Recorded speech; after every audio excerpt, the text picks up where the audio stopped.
Compartimos sonrisas y alegría, nuestros sueños se vuelven realidad, las palabras de aprecio nunca faltan, si Jesús es el centro del hogar. Edificamos familias, necesitamos del Señor. Él es el único que puede llenar nuestras vidas con amor. Tu iglesia, Señor, es la familia que nos une, alienta y da valor, de distintas naciones y colores, pero todos con una misma fe. Edificamos familias, necesitamos del Señor. Él es el único que puede llenar nuestras vidas con amor.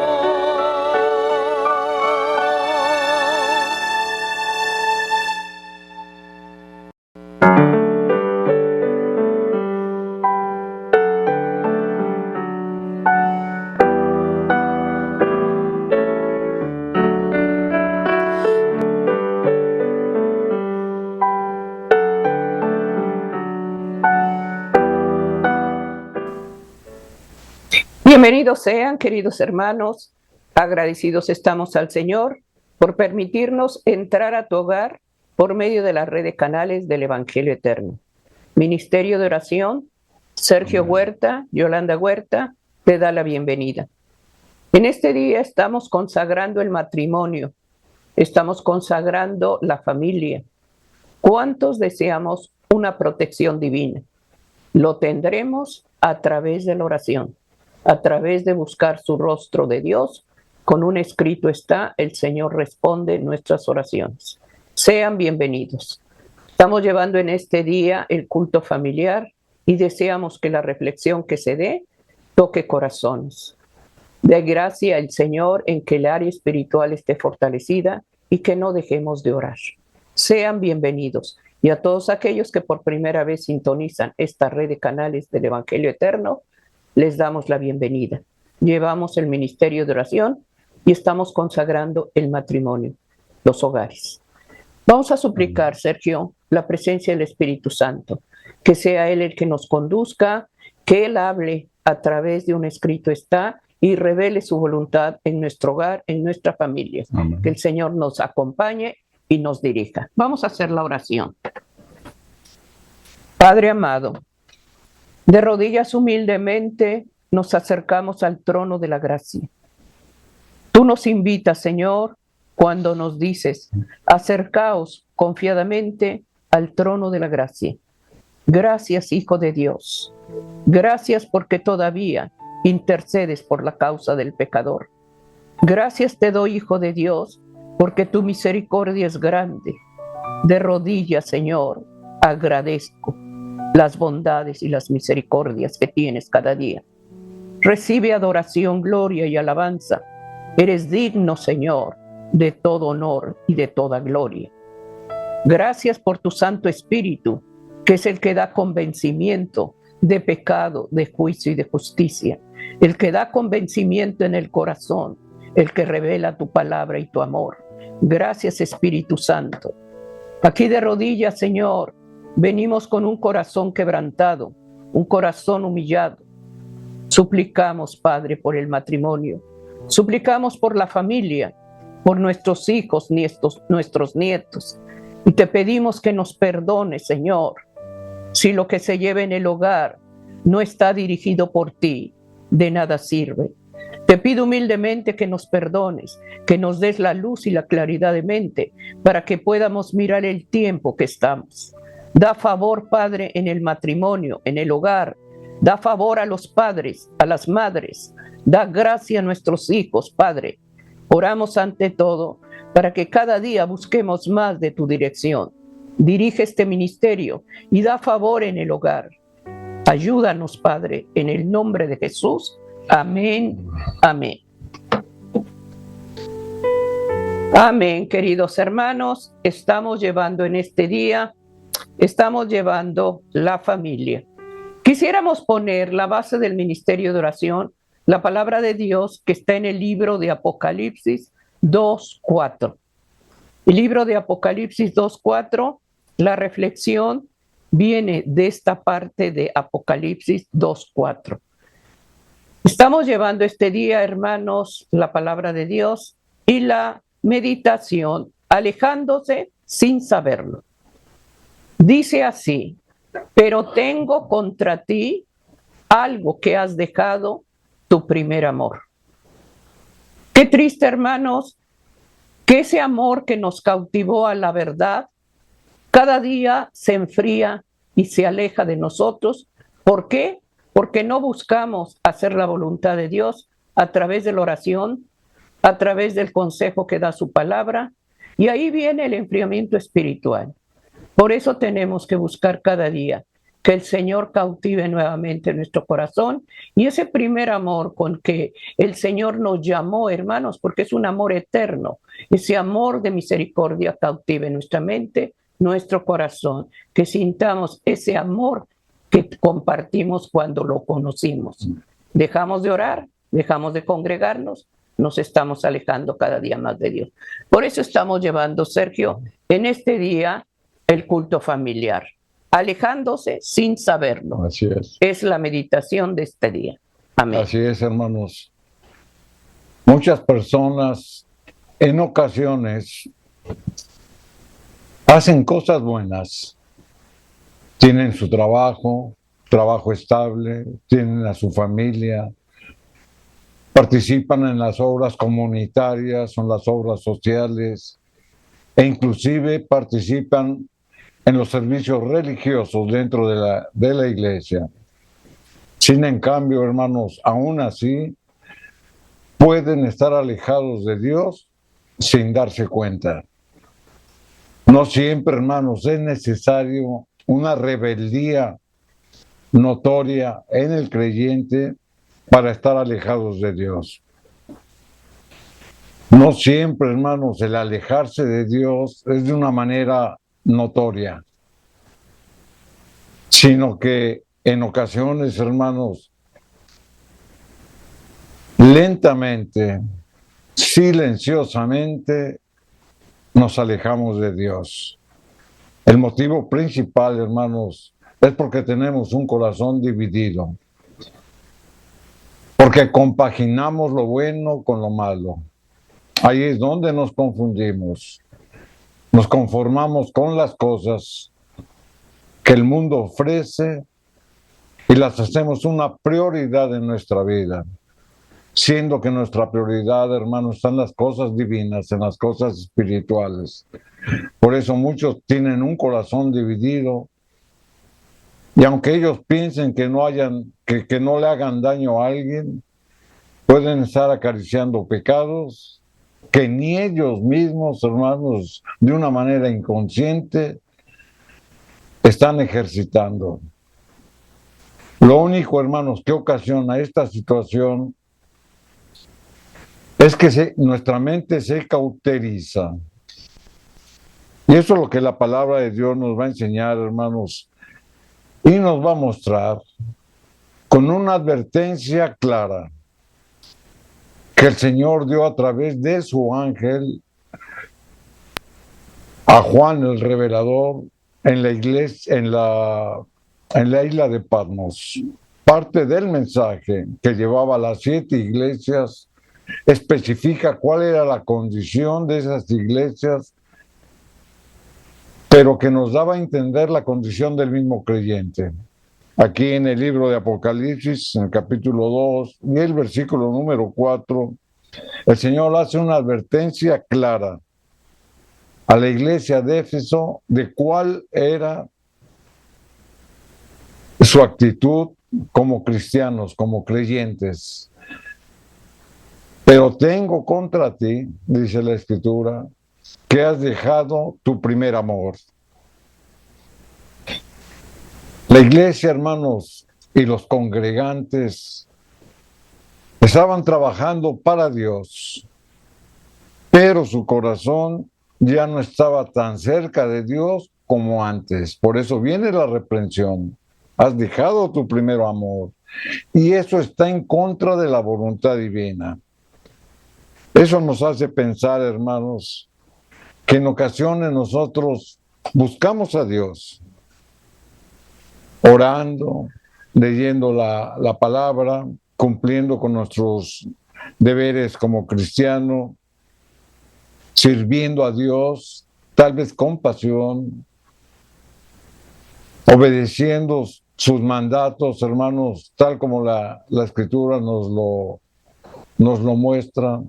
Pero sin en cambio, hermanos, posiblemente tenga yo un corazón dividido, porque al igual que cumplo con mis deberes cristianos, también estoy acariciando las cosas del mundo. Por eso la Escritura nos reprende y dice, has dejado tu primer amor, porque ya no existe ese fervor, ya no existe esa pasión, ya no existe esa cercanía y dependencia de Dios, porque poco a poco, hermanos, vamos tomando esas prioridades, haciéndolas a un lado y tomando otras prioridades. Así que aunque tú no lo sepas, hermanos, como la Escritura lo dice, te vas alejando de Dios sin saberlo.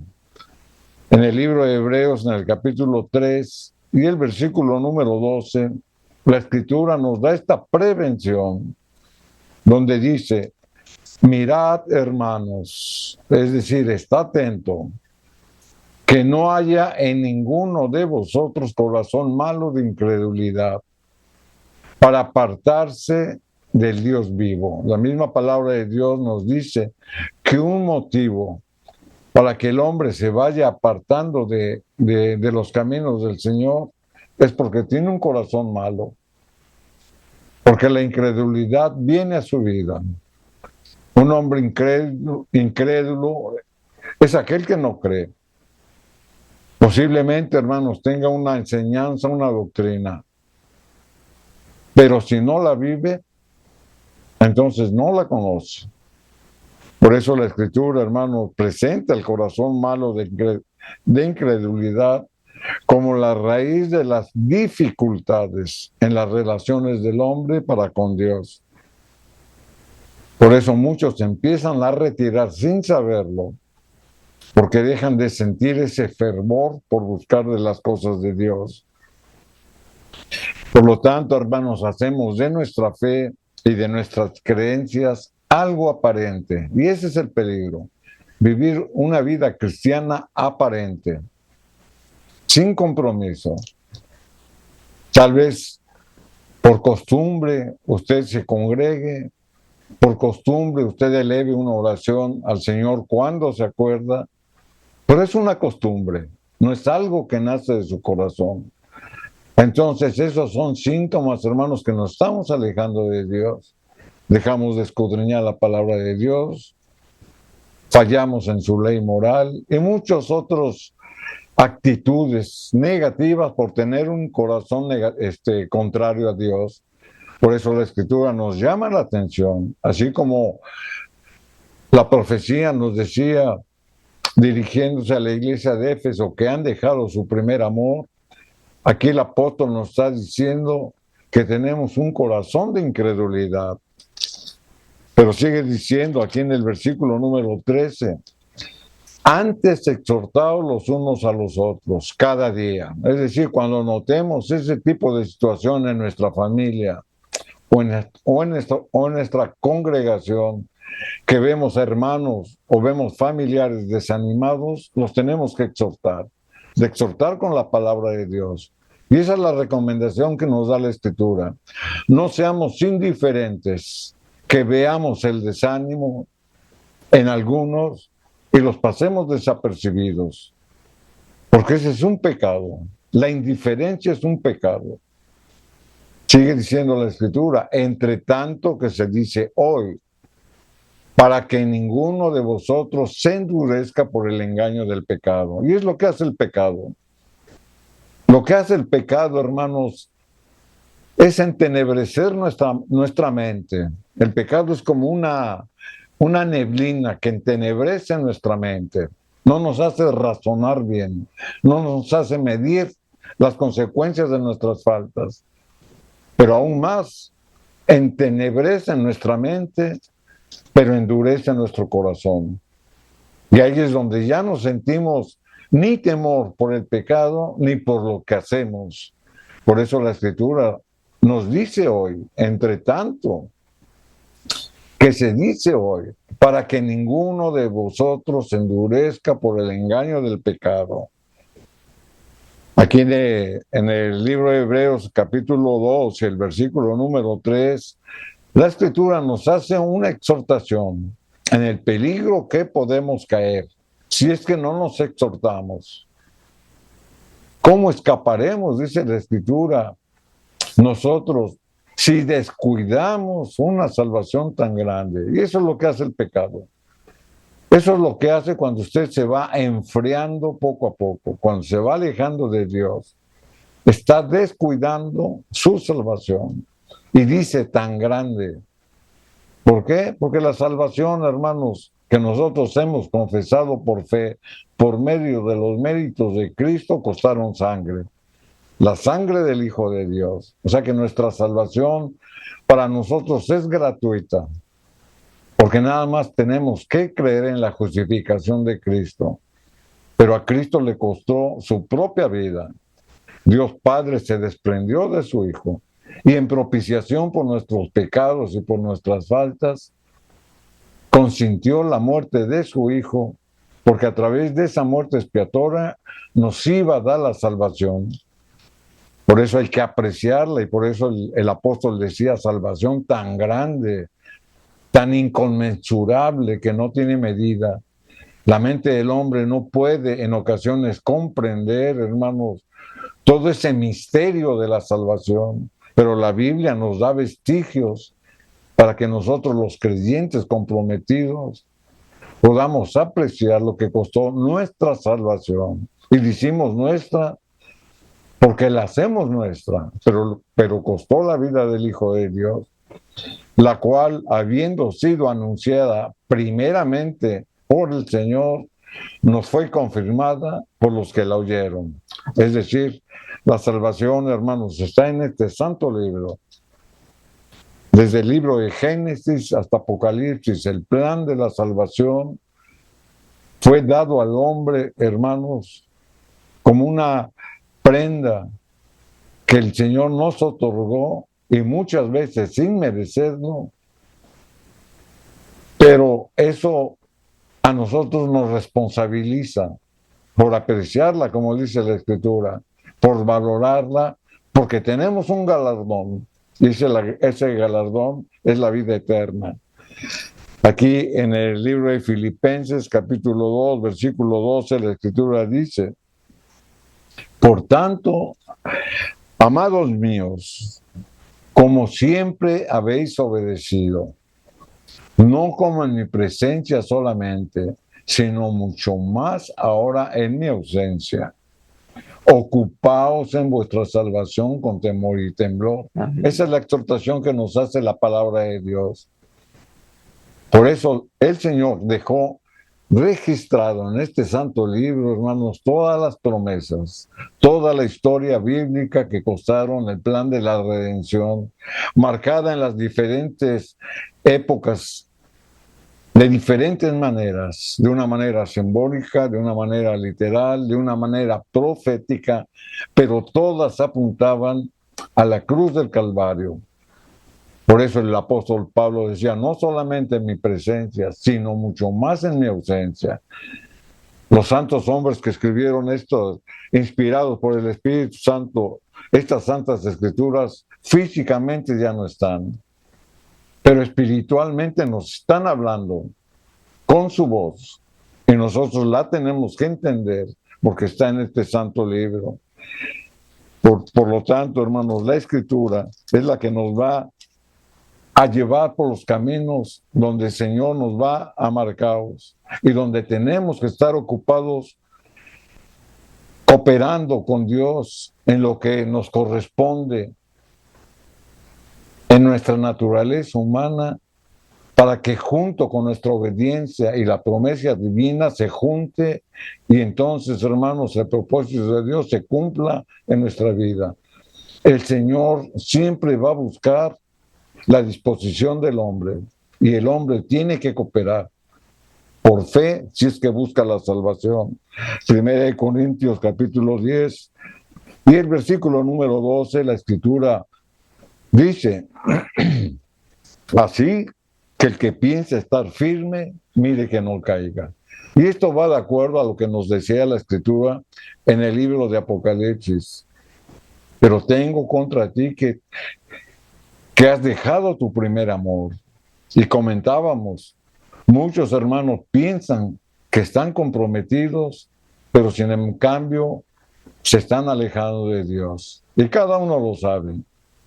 Por la vida que tú llevas, tú lo sabes. Si realmente estás comprometido o si también estás acariciando las cosas del mundo. Por eso la Escritura dice, aún hasta el creyente más firme y más piadoso puede caer en esta situación.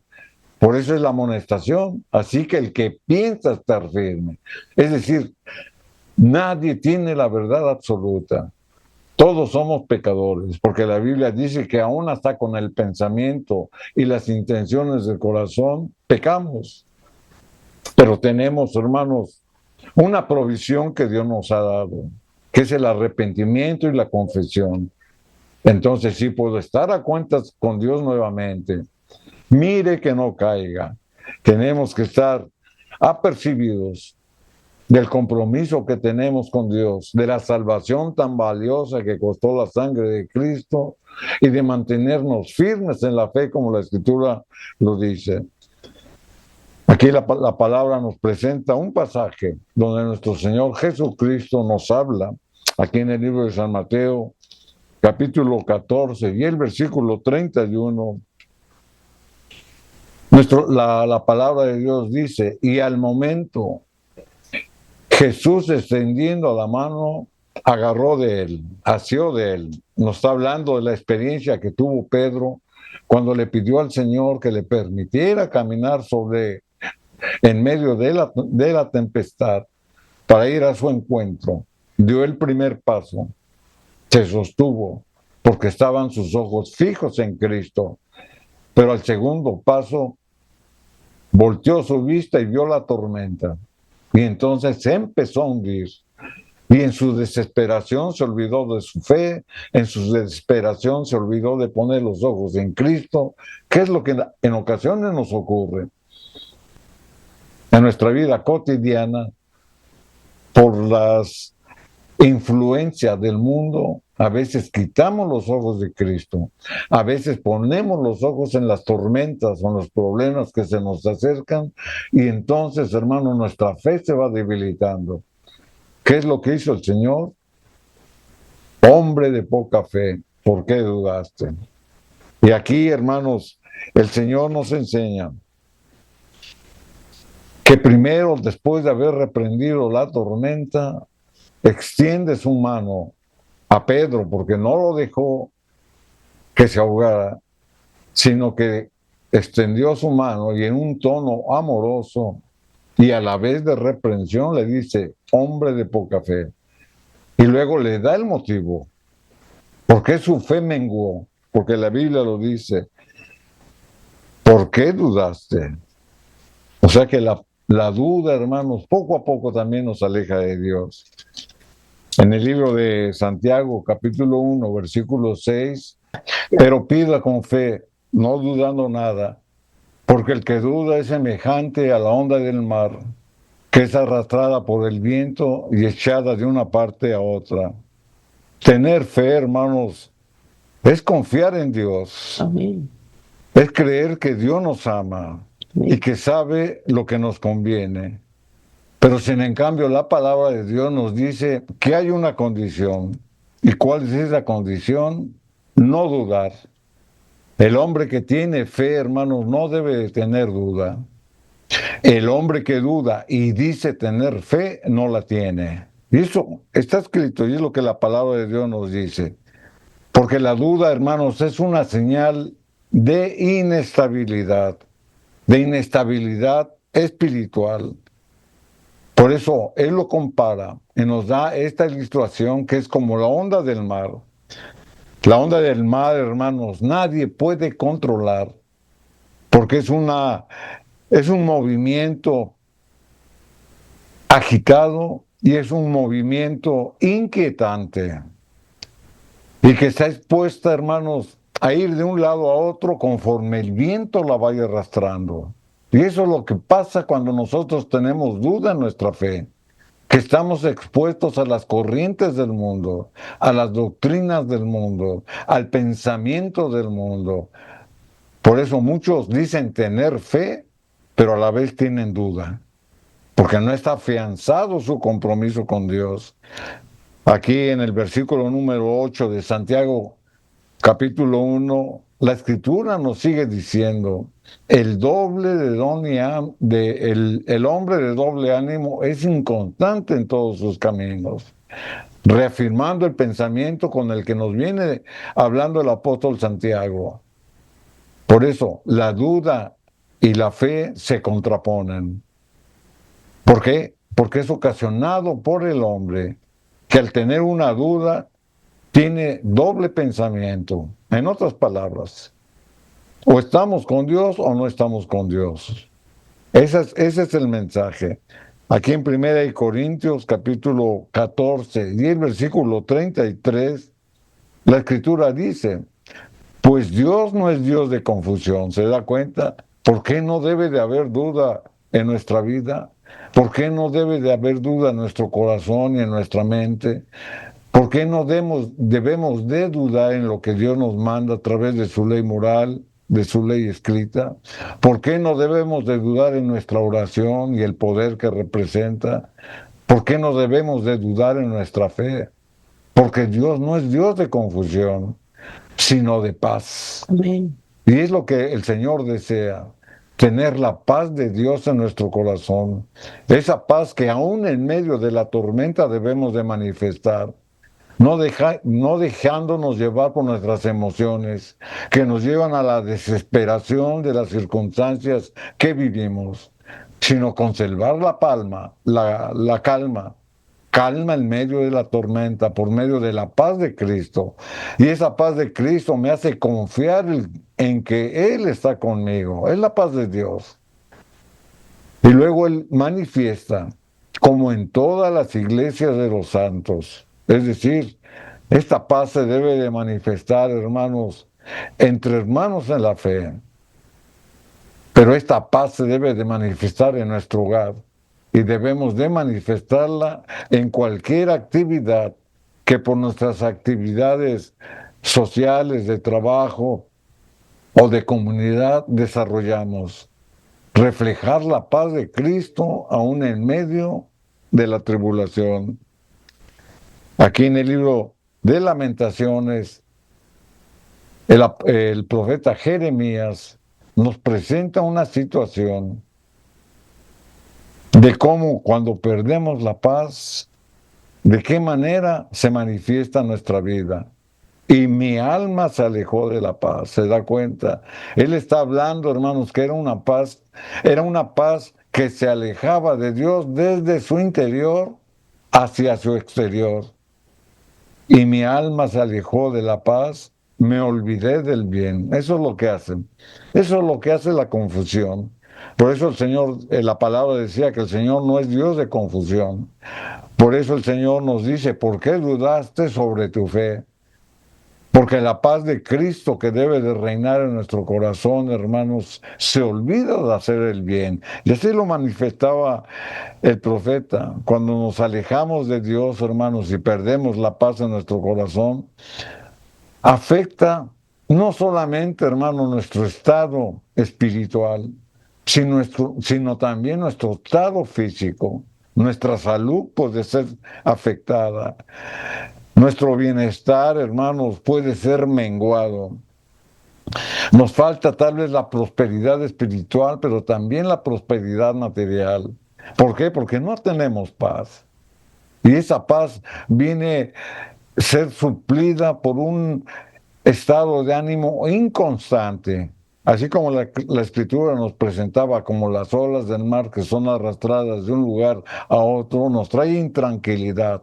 Es la contraparte de la paz, la confusión. Sigue diciendo aquí el profeta en el versículo 18, Lamentaciones 3:18, y dije, perecieron mis fuerzas y mi esperanza de Jehová. ¿Se da cuenta cómo una cosa nos lleva a otra? Se olvidó de hacer el bien. ¿Por qué? Porque se alejó de la paz de Dios. Pero perecieron sus fuerzas espirituales, sus fuerzas de permanencia en Dios se fue debilitando. Pero también como consecuencia trajo perder la esperanza en las cosas de Dios.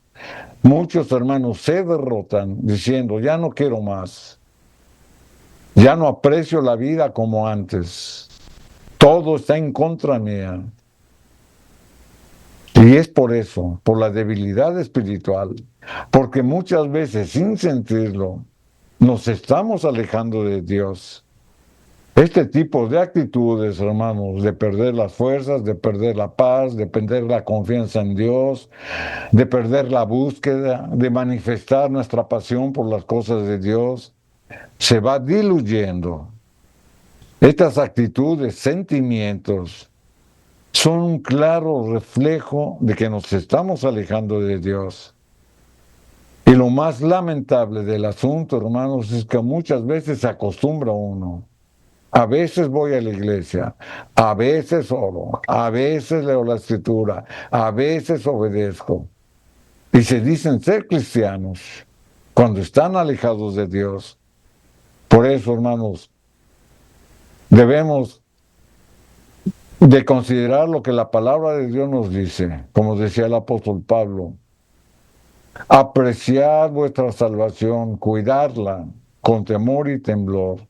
Porque en ocasiones, y es el motivo de este tema, nos estamos alejando de Dios sin saberlo.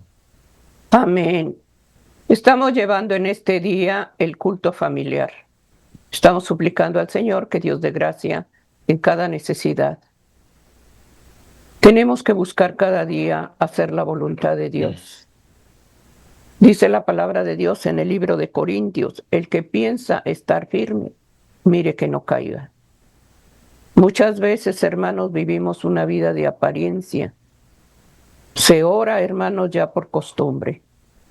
Y no porque tengamos la necesidad de ir a dejar esa carga y a pedir dirección a Dios, como se debe en la oración.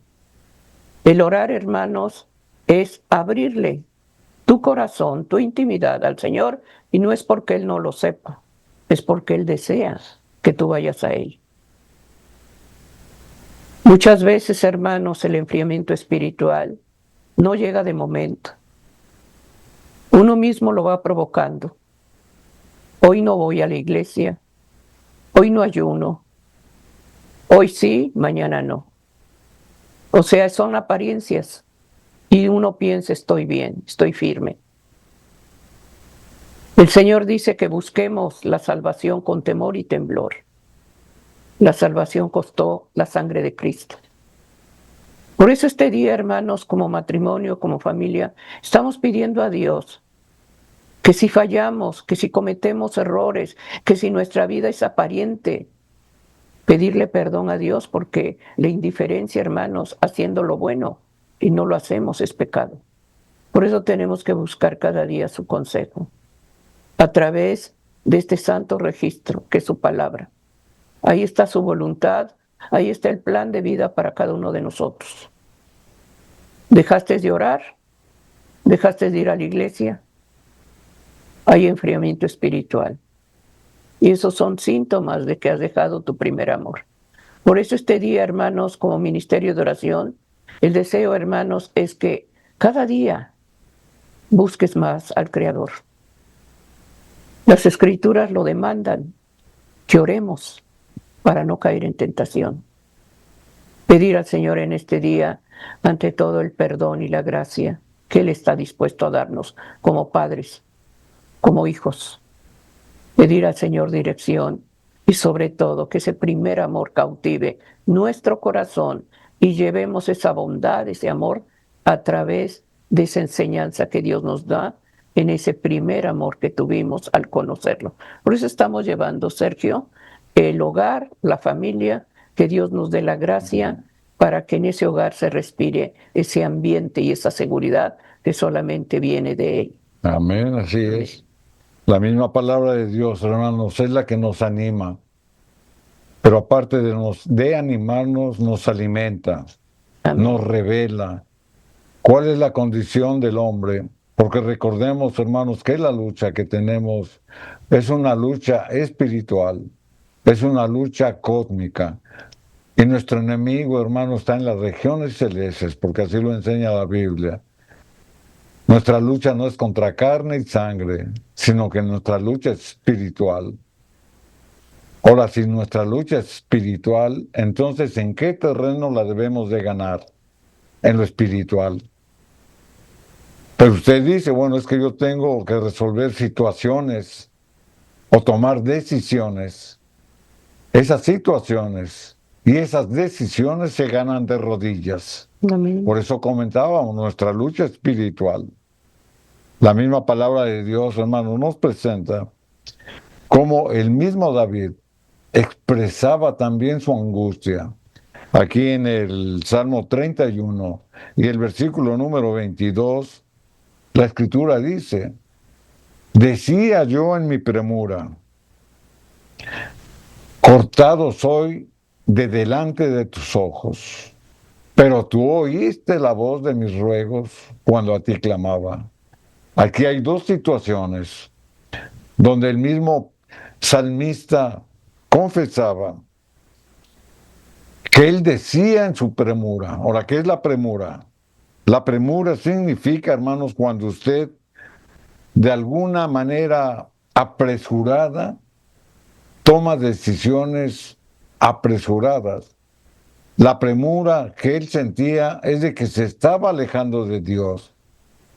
Por eso él decía, cortado soy delante de tus ojos, porque él daba como un hecho que su debilidad espiritual, que su falta de fe, que su debilidad en su mente y en su corazón, hermanos, ya le habían dado un veredicto, porque su mente así se lo dictaba.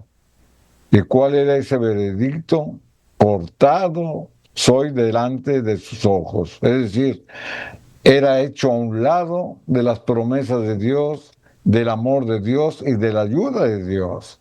Por eso decía, yo en mi premura, porque se apresuró a dar un veredicto que no le correspondía. Sin en cambio, en la segunda parte, vuelve a reanimarse, porque su mismo espíritu, hermanos, le revela que no está solo y que no está perdido, porque lo manifiesta, pero tú oíste la voz de mis ruegos cuando a ti clamaban.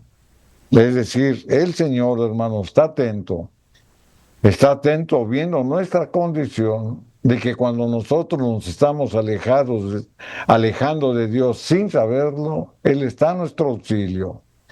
Y así como caímos en esa frialdad espiritual, tenemos que tomar decisiones para ir retomando nuestra vida fortalecida, nuestra fe, con nuestros compromisos adquiridos, buscando a Dios a través de su palabra que nos va a fortalecer, teniendo esa relación constante a través de la oración, donde Dios nos va a hablar, obedeciendo su santa ley moral, porque la ley es la que nos conduce por los caminos que Dios nos ha preparado. Aquí en el libro de Lamentaciones, capítulo 3 y el versículo número 31, el profeta decía, después de manifestar que él se sentía alejado de Dios y que su corazón había desfallecido, porque el Señor no desecha para siempre. Amén. Aun y cuando estemos en medio del sufrimiento y tal vez nos sintamos desechados, porque la palabra de Dios así lo manifiesta. La palabra de Dios nos enseña que el término desechar significa estar excluidos o de ser poco apreciados. Así sentía el profeta. El amor de Dios, hermanos, aún se revela en nosotros cuando estamos en esa condición. ¿Por qué?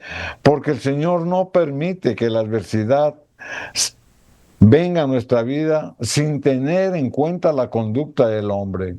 Por eso el salmista, lo que acabamos de leer, primero decía que era en su premura, él era desechado delante de Dios, pero después decía, mi oración llegó a ti. Amén. Y es lo que está diciendo el profeta aquí en Lamentaciones. El Señor no desecha para siempre. Es decir, en momentos que nos sentimos derrotados o excluidos, tenemos las promesas de Dios. Aquí en el versículo 32 de Lamentaciones 3, sigue diciendo, siguiendo este mismo concepto de que Dios no nos desecha para siempre, antes bien aflige.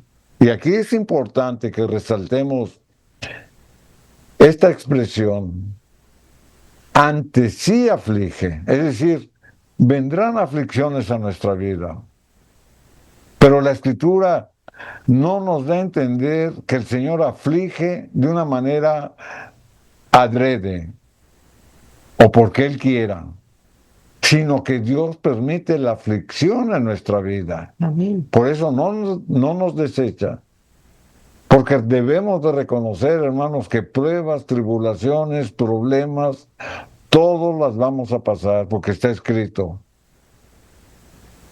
Pero sigue diciendo la Escritura, también se compadece según la multitud de sus misericordias. O sea, si estamos pasando por aflicciones,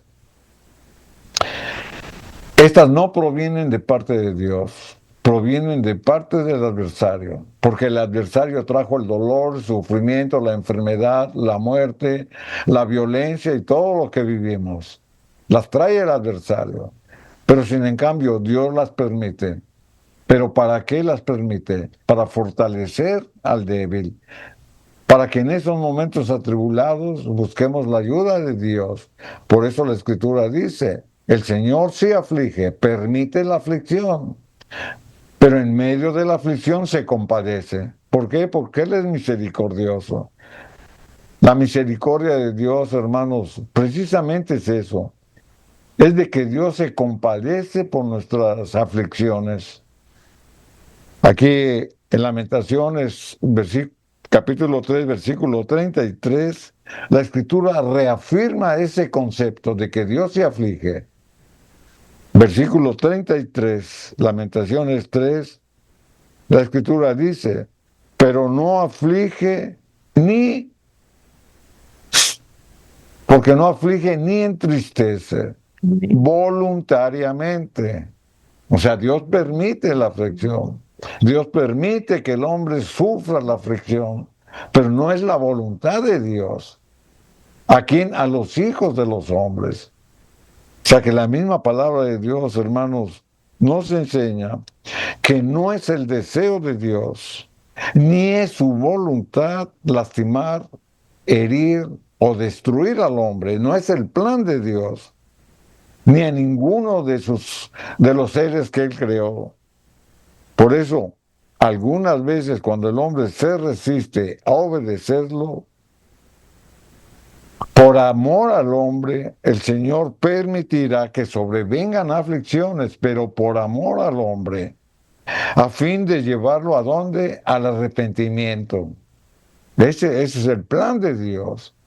Ese es el mensaje que el Señor nos da. Esa es la promesa de Dios. Entonces tenemos, hermanos, que asimilar lo que la palabra de Dios nos está revelando, nos está ministrando. Y vamos a señalarlo y vamos a enfatizarlo porque está escrito. El Señor permite que vengan aflicciones a nuestra vida, de cualquier tipo, pero no porque el Señor las mande, sino porque Él permite que el adversario, hermanos, nos quiera venir a desanimar y echarle la culpa a Dios de la situación adversa que estamos pasando. Ese es el plan del adversario. Pero el Señor saca, hermanos, de ese plan maligno algo bueno. ¿Y sabe cuál es lo bueno que saca el Señor o que nos enseña el Señor de las situaciones contrarias que vivimos? Fortalecer nuestra fe. Que en medio de esas circunstancias, hermanos, el Señor vaya transformando nuestro carácter, nuestra manera de pensar, nuestra manera de ser, nuestra manera de comportarnos, nuestra manera de actuar, para que dependamos más de la misericordia de Dios.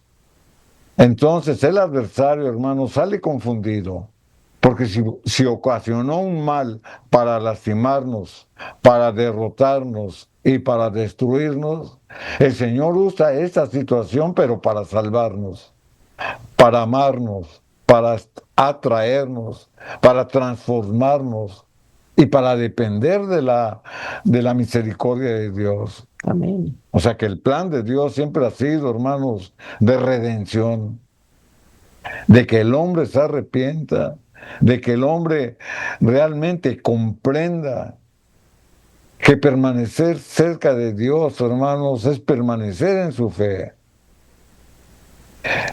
Aquí en el libro de Ezequiel, capítulo 33, y el versículo número 11 nos da una promesa. La Escritura dice: diles yo, ¿a quién está hablando? El profeta. ¿A quién le está hablando? Al pueblo de Dios. ¿Por qué? Porque el pueblo de Dios estaba alejado.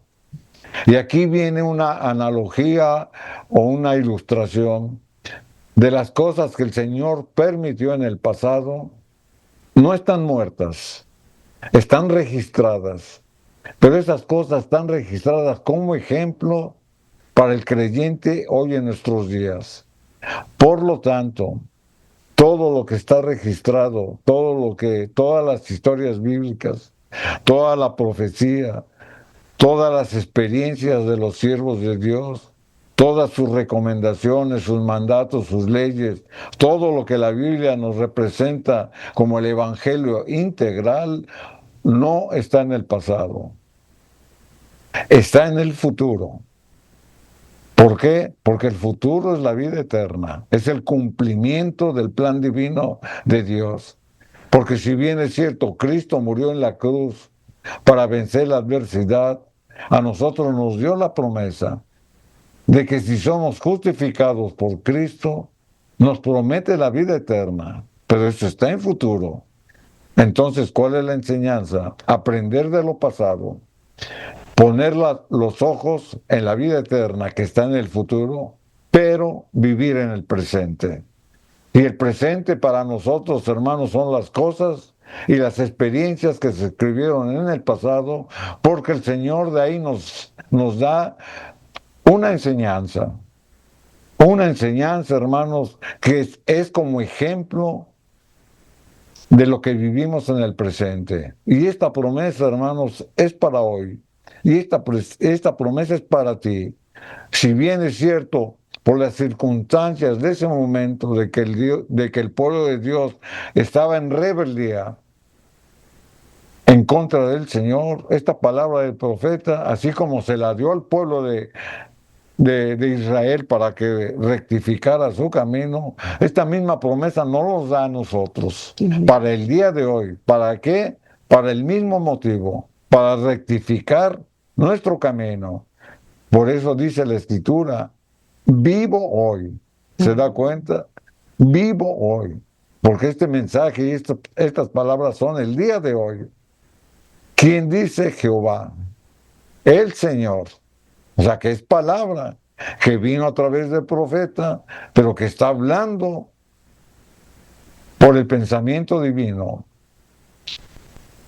Que no quiero la muerte del impío. Ese es el plan de la salvación.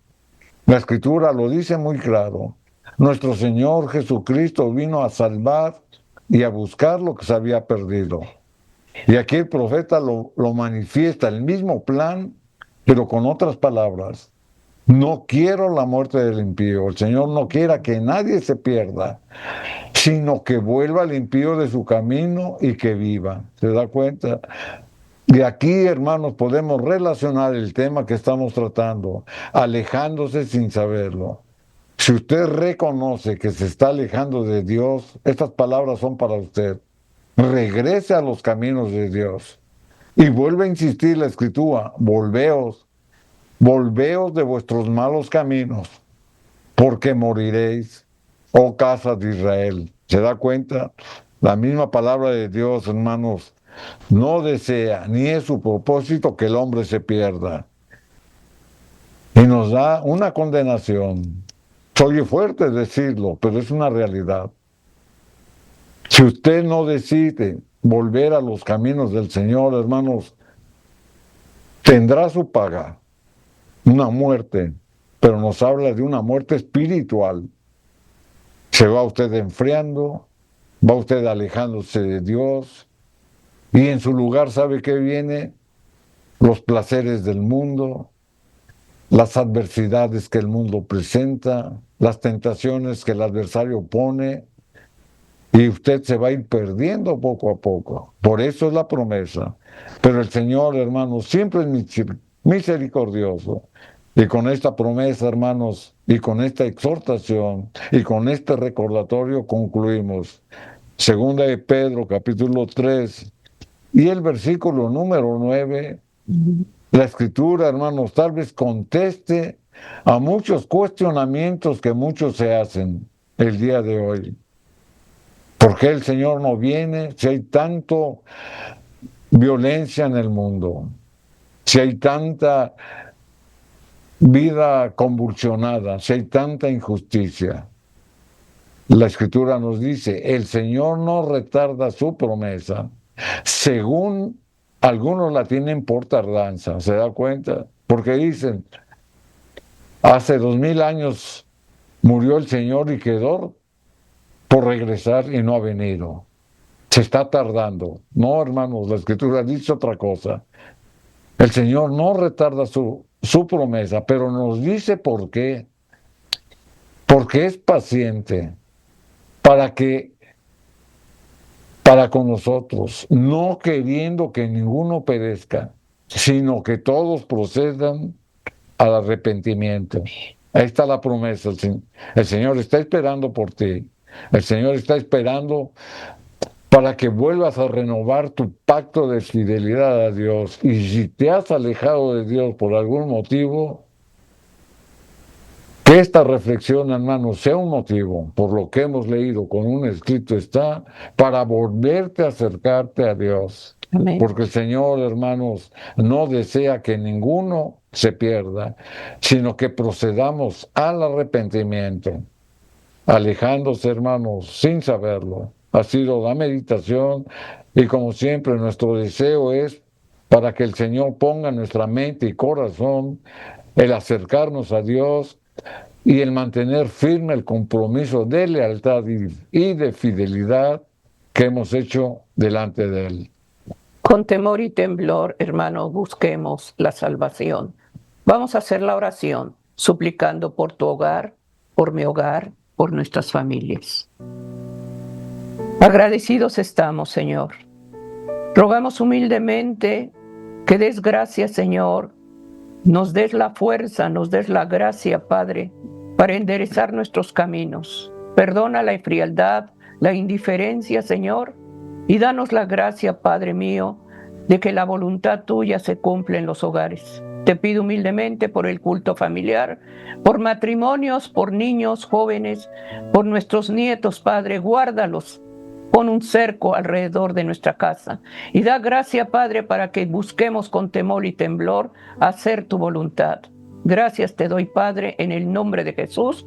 Amén, amén.